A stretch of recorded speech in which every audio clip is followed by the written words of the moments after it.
Hello दोस्तों, my name is Ankit Kumar from रवासी Laharpur Sitapur. You're welcome to my YouTube channel Ankit Kumar first साल math questions. आज हम लोग क्लास 12th का चैप्टर नंबर फर्स्ट जो इलेक्ट्रोस्टैटिक्स है उसका आज पार्ट नंबर 8 है. तो इस चैप्टर में हम लोगों ने बहुत ज़्यादा जानकारियों को प्राप्त किया है, बहुत ज़्यादा डिस्कस भी हो चुका है.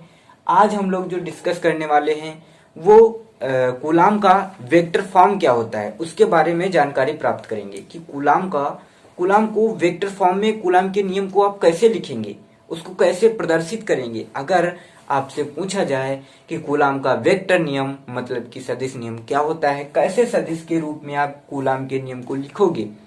अब सदिश का मतलब क्या होता है? सदिश का मतलब होता है दिशा सहित.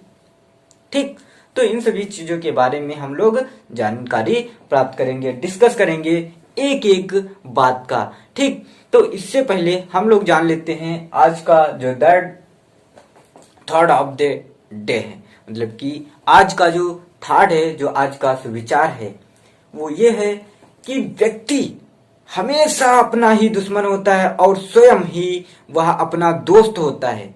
कोई भी व्यक्ति हो, उसको अगर कुछ करना है तो वह स्वयं से डिसाइड करेगा, ना कि किसी व्यक्ति से. क्यों? क्योंकि आपको ही आगे चलना है, आपको ही आगे बढ़ना है. लोग कुछ कहें, लोग कुछ कह रहे हो, आपसे कोई मतलब नहीं है. आपको सिर्फ ये करना है तो करना है. मंजिल आप बस पैर आगे कदम बढ़ाते जाइए, मंजिल खुद ब खुद मिलती जाएगी.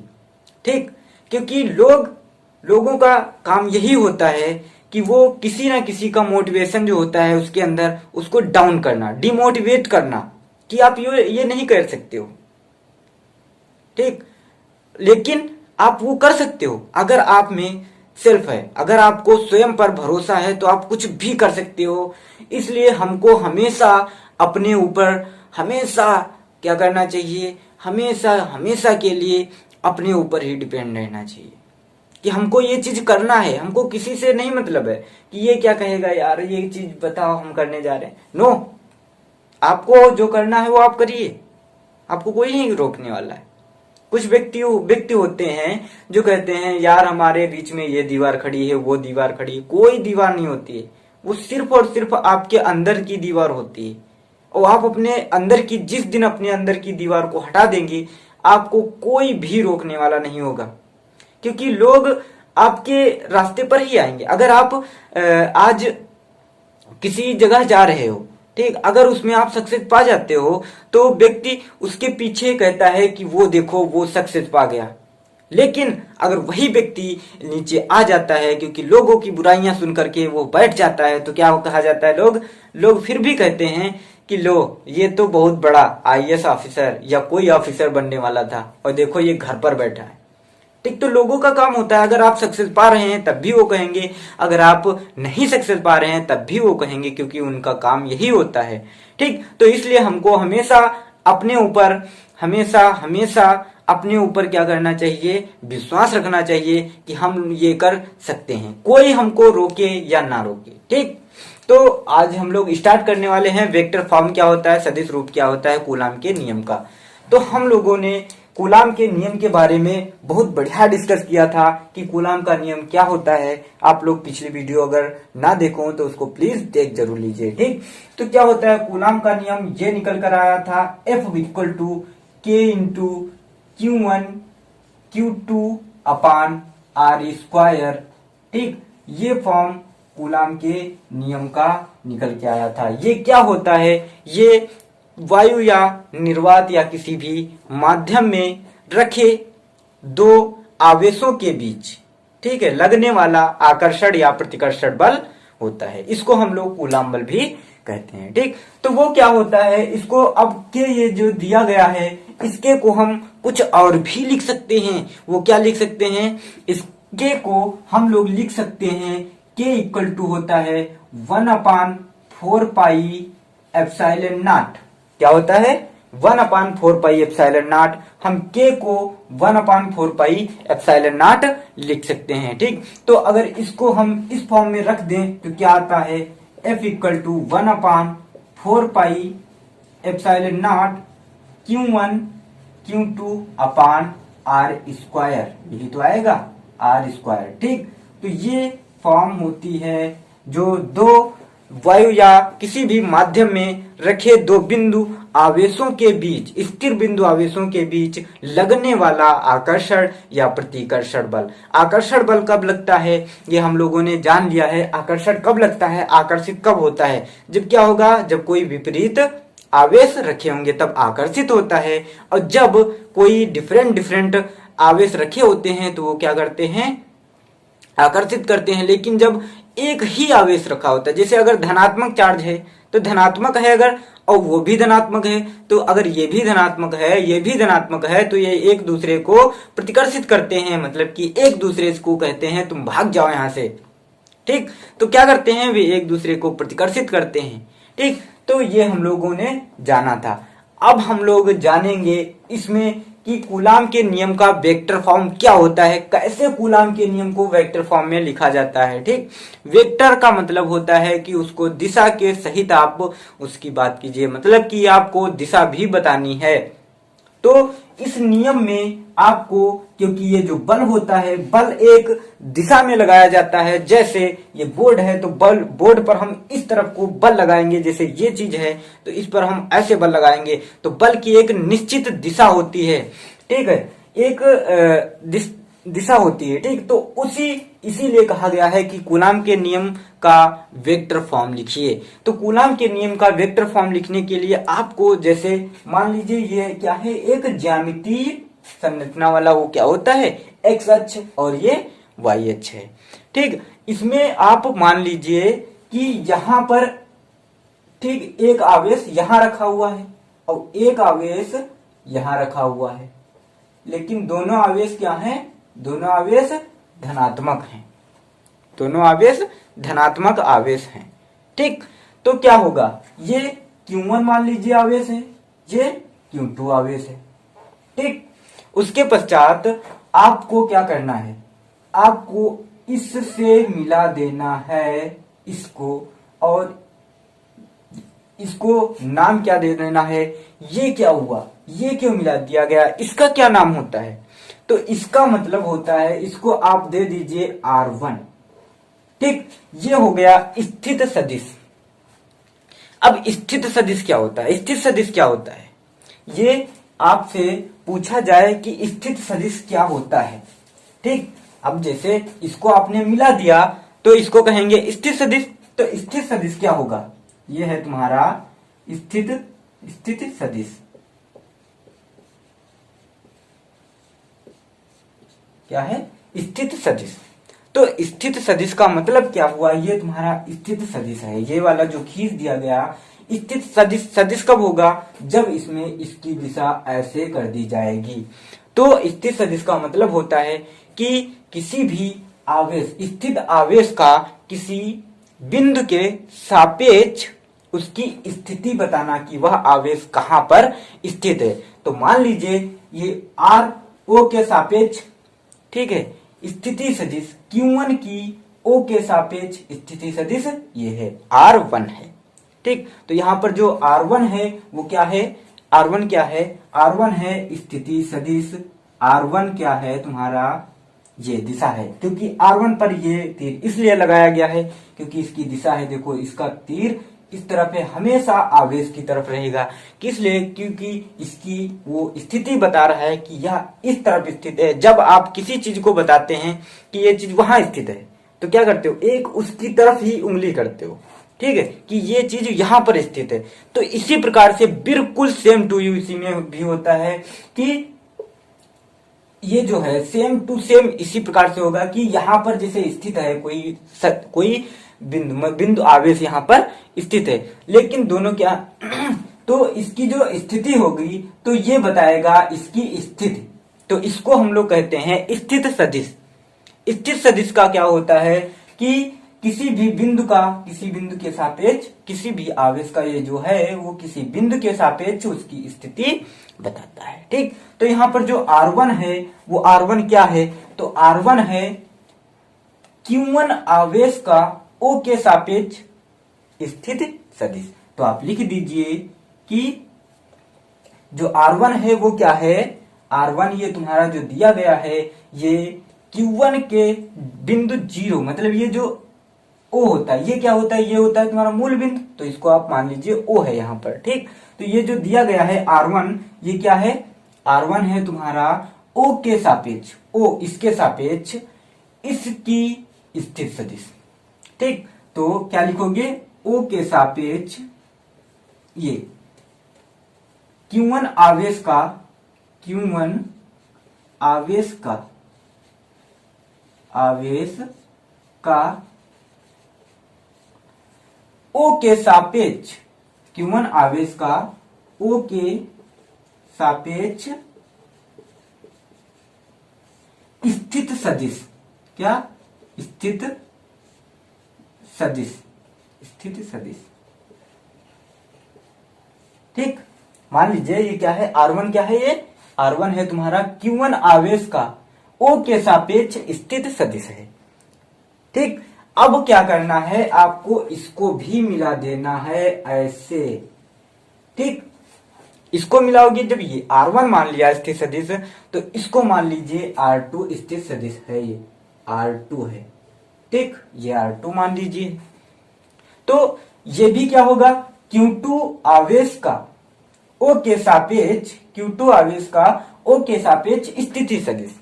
तो यहां पर आप लिख दीजिए, ये जो R2 है ये क्या है, ये जो R2 है, R2 वेक्टर, ये क्या है, ये है तुम्हारा Q1 आवेश, Q2 आवेश का O के सापेक्ष स्थित सदिश। ठीक, Q2 आवेश का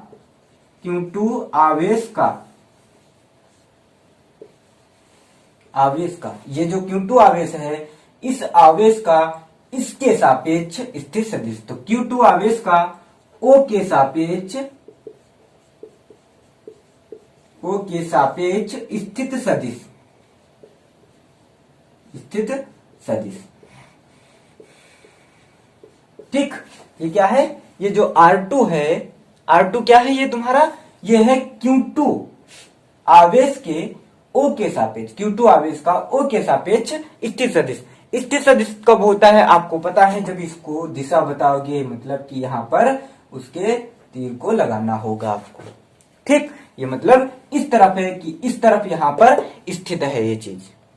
तो ये क्या हुआ, R2, ये जो लिखा गया है ये क्या हो गया, Q2 आवेश का O के सापेक्ष स्थित सदिश। आई होप आप लोगों को ये चीज समझ में आ गई होगी कि स्थित सदिश क्या होता है।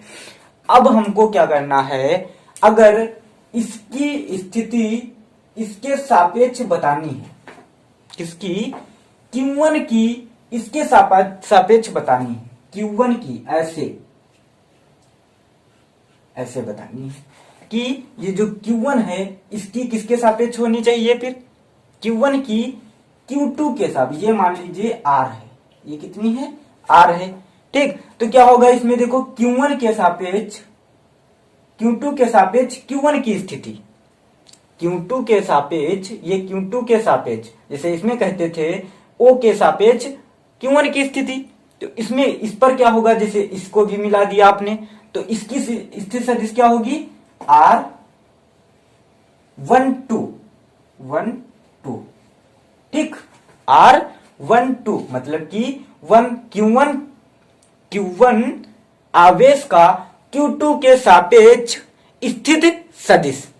ठीक, अब क्या होगा देखो, इसकी भी अगर हम इधर को मिलाएं, तब हम क्यों उधर को मिलाएं, हम इस तरफ को मिला दे रहे हैं, तो इस तरफ को मिलाओगे तो क्या होगा, R2 Q2 का Q1 के सापेक्ष स्थिति सदिश क्या होगा, R21।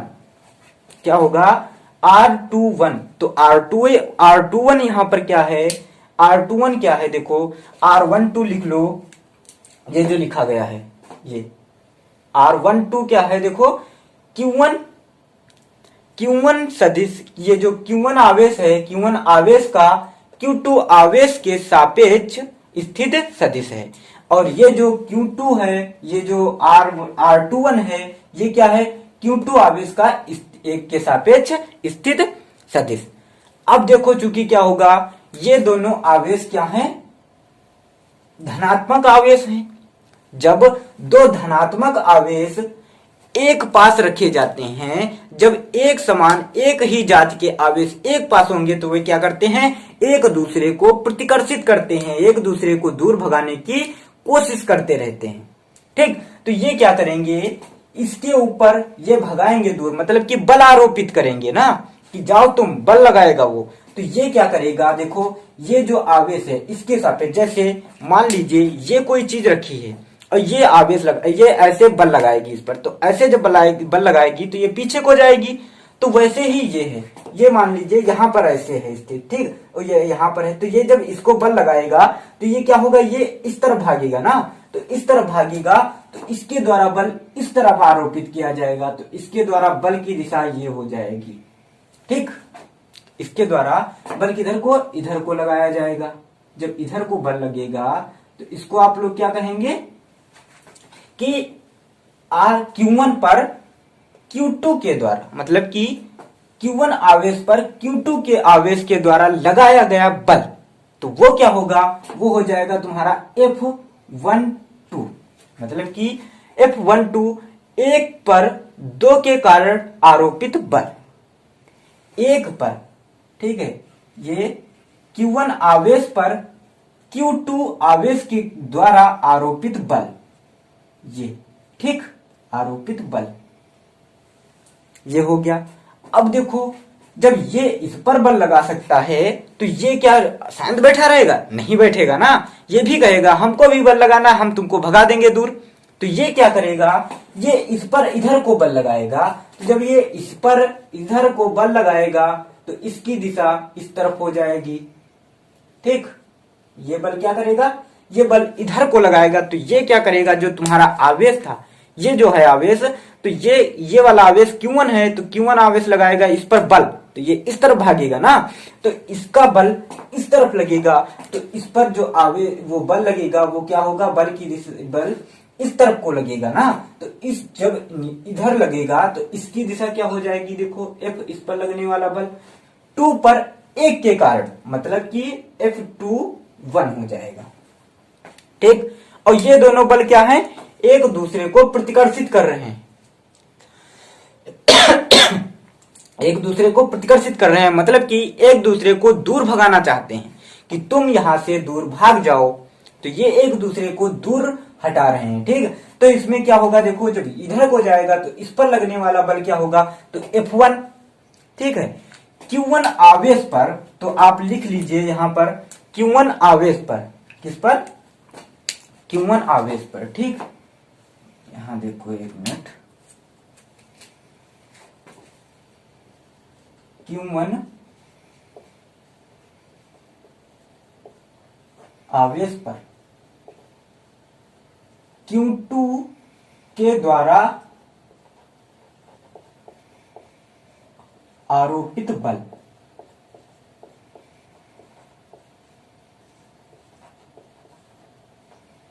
आरोपित बल।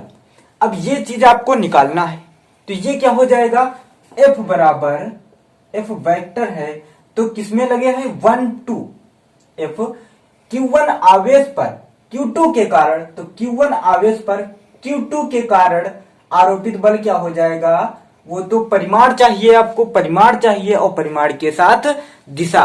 परिमाण का मतलब होता है वैल्यू और दिशा का मतलब होता है उसका एक एकांक सदिश होना चाहिए। तो इसके लिए आप एकांक सदिश क्या मानेंगे, एकांक सदिश का मतलब है, जैसे ये है एकांक सदिश जिसका परिमाण 1 हो, तो एक परिमाण होगा तो उसकी दिशा भी एक ही होगी।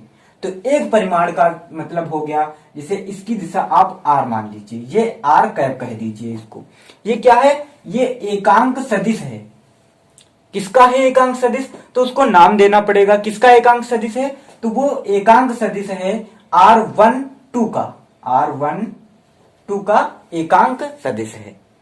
ठीक है, एकांक सदिश का मतलब होता है उसका जो परिमाण होता है वो 1 हो, जब परिमाण 1 होगा तो उसकी दिशा भी 1 होगी, मतलब कि इसी तरफ को लगेगा बल, तो इसका एकांक सदिश इस तरफ हो जाएगा। तो आप लिख सकते हैं कि F12 बराबर, ये एकांक सदिश लिख लीजिए, एकांक सदिश ठीक, ये क्या है, एकांक सदिश है।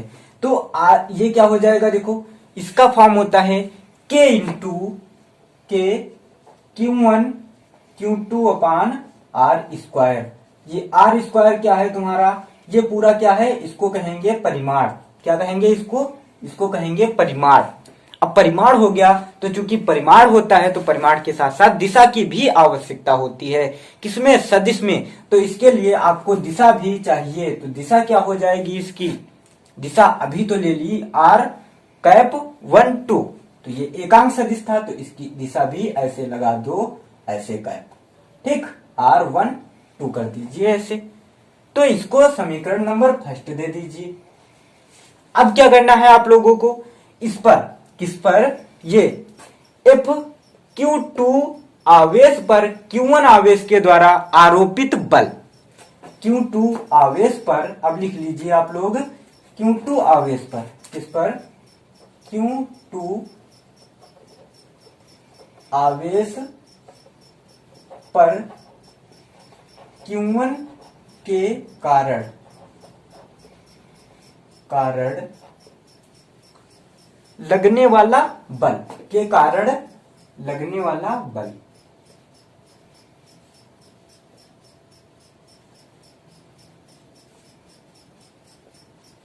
बल, अब इसमें बल कौन सा लगता है, बल लगता है आकर्षण या प्रतिकर्षण का। तो इस पर कौन सा बल लगेगा, कौन सा बल, हाँ, तो इसके ऊपर जो बल लगेगा वो तुम्हारा होता है F, ये 2 पर 1 के कारण, मतलब कि F21 बराबर क्या हो जाएगा, F21 मतलब कि 2 के कारण 1 पर लगने वाला, मतलब कि 2 पर 1 के कारण लगने वाला बल F21 बराबर क्या हो जाएगा, देखो यही के परिमाण तो बराबर ही रहेगा दोनों का, Q2 अपान आर स्क्वायर। ये हो गया तुम्हारा परिमाण। अब इसका दिशा चाहिए, तो इसका एकांक सदिश क्या हो जाएगा, इसका हो जाएगा R21 कैप। ओके, तो इसका हो जाएगा R21 कैप, ऐसे कह सकते हो आप। ठीक, अब आपको क्या पता चल गया इसमें, देखो कि इसका जो इसका मान है वही इसका मान है। इसको इक्वेशन नंबर सेकंड दे दीजिए।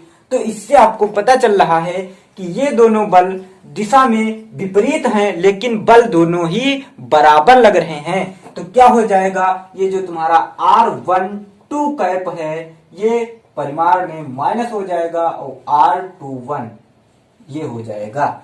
तो आप ये माइनस कहां से आ गया, ये दिशा को शो करता है कि इसकी दिशा, दोनों की बल जो लग रहा है उसकी दिशा विपरीत है।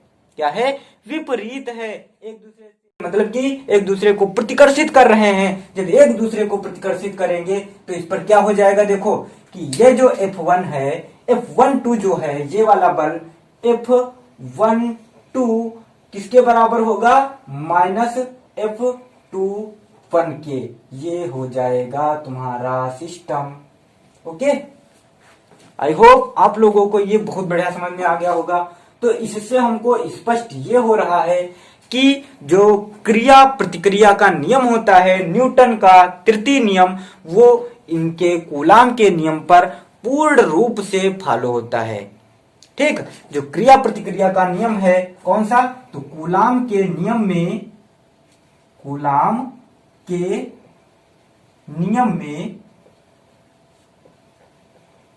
क्रिया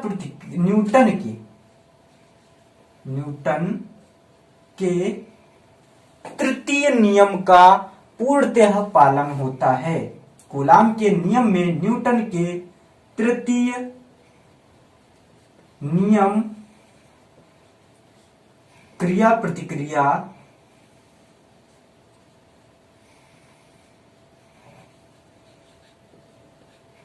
ठीक, क्रिया प्रतिक्रिया जो न्यूटन कूलाम के नियम में न्यूटन के तृतीय नियम क्रिया प्रतिक्रिया के नियम को फॉलो करता है। जो ये तुम्हारा ये है, ये क्या करता है, ये न्यूटन का जो क्रिया प्रतिक्रिया का नियम है, जो तृतीय नियम है, उसको पूर्णतः फॉलो करता है। आप लोग क्या कीजिए, थोड़ा बोर्ड हल्का छोटा है तो इसलिए आप जो हम पॉइंट लिखाया करें उस पॉइंट को साथ ही साथ नोट करते चला करें, ताकि आप ये ना सोचें, ये ना भूल पाएं कि सर ने क्या पहले लिखा है। ठीक, तो आप लोग क्या किया, ये जब हम पढ़ाते हैं तो आप लोग एक एक पॉइंट को एक साथ समझते हुए उनको नोट करते हुए आगे बढ़िए। ठीक, ओके। तो कूलाम का नियम आप लोगों को सदिश रूप में अगर कह रहा है तो आप इसको लिख सकते हैं। ठीक, इसी फॉर्म में जैसे हमने बताया है, इस फॉर्म में आप लिखेंगे तो क्रिया प्रतिक्रिया का जो नियम है वो इसी प्रकार से इसमें फॉलो होता है